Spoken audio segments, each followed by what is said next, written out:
अस्सलाम वालेकुम क्लास। जी बेटा, क्या हाल चाल है आपके? अच्छा बेटा, आज का जो हमारा टॉपिक है वह identification and correction of errors. कहता है if an algorithm is failed during verification then it is important to identify the root cause of failure and then to correct it.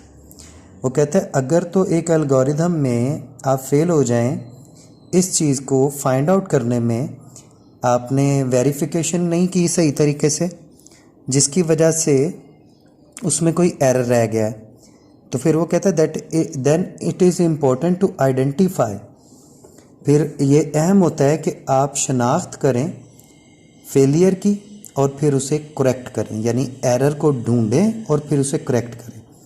अगर एल्गोरिदम में आपने टेस्ट डाटा सही नहीं किया तो कोई ना कोई गलती एल्गोरिदम की आगे आ जाएगी। उसी एल्गोरिदम से चूंकि आपने बनाना होता है फ़्लो चार्ट, तो फ़्लो चार्ट में भी वो गलती आ जाएगी। तो इसलिए वो कहते हैं कि फ़्लो चार्ट को आप अच्छे तरीके से देख लें, अगर उसमें कोई गलती है, कोई फेलियर है, तो उसको करेक्ट करें। Sometimes the error is logical. कहते हैं बाज़ का जो गलतियाँ होती हैं या गलती होती है वो लॉजिकल होती है।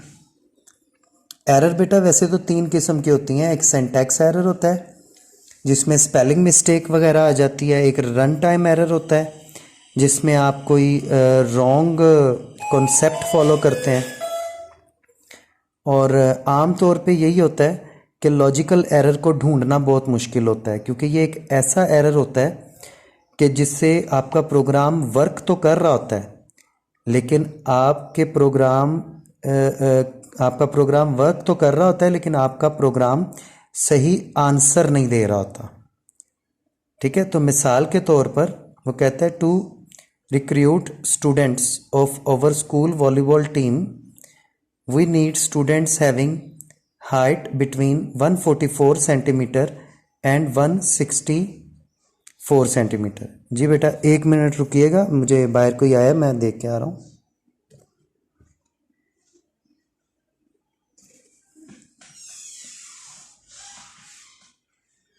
आ जाओ बेटे, हीरा आ जाओ।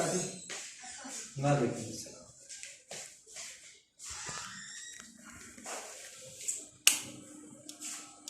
अच्छा बस बैठ जाओ, मैं ना लेक्चर बना रहा हूँ, कंप्लीट हो जाता है।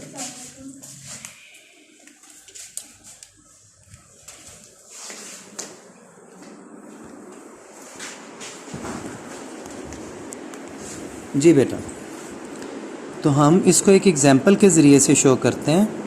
अब आप देखिएगा कि एक एग्जाम्पल ये है कि आपने एक ऐसा प्रोग्राम डेवलप करना है जिसमें आपने वॉलीबॉल खेलने वाले कुछ बच्चे हैं जिनको शामिल करना है। तो आपने किन बच्चों को शामिल करना है? जिनकी हाइट 144 सेंटीमीटर से लेकर 164 सेंटीमीटर तक है। ठीक है जी। तो अब वो सिखाता है कि लॉजिकल एरर कैसे आ सकता है।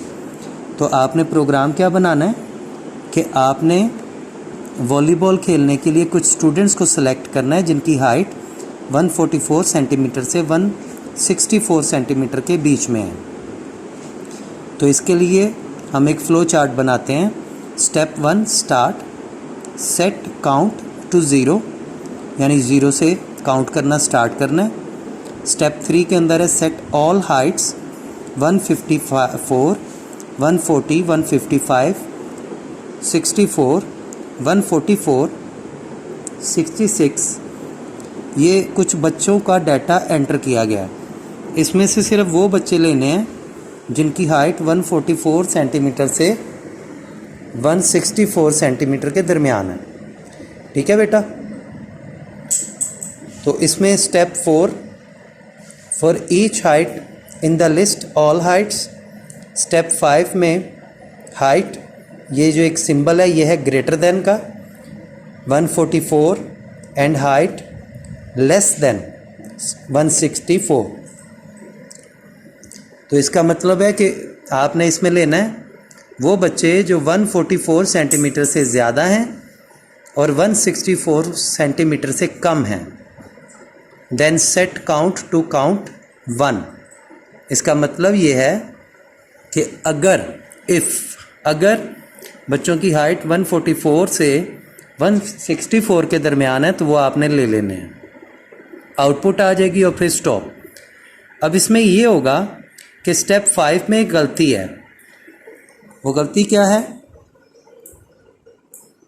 कि स्टेप 5 के अंदर आपने सिंबल यूज़ करना था ग्रेटर देन के नीचे एक लाइन, ठीक है, जैसे ये है, ये लिखा हुआ है। तो the symbol greater than has been use instead of this. इसमें फिर क्या होगा कि 144 से 164 के दरमियान स्टूडेंट आएंगे, लेकिन जो 144 सेंटीमीटर वाले स्टूडेंट हैं वो काउंट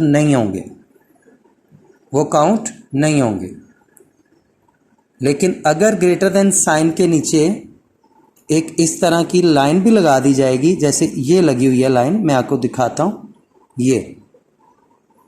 ये सिंबल यूज़ करना चाहिए था इसकी बजाय, जबकि यहाँ पर सिंपल सिंबल यूज़ किया गया। इसका फ़र्क ये पड़ेगा कि 144 यानी 144 सेंटीमीटर वाले स्टूडेंट ऐड नहीं होंगे, बल्कि ये 145 से स्टार्ट होगा। तो अगर आप ये सिंबल यूज़ करते हैं तो फिर 144 सेंटीमीटर का भी शामिल होगा।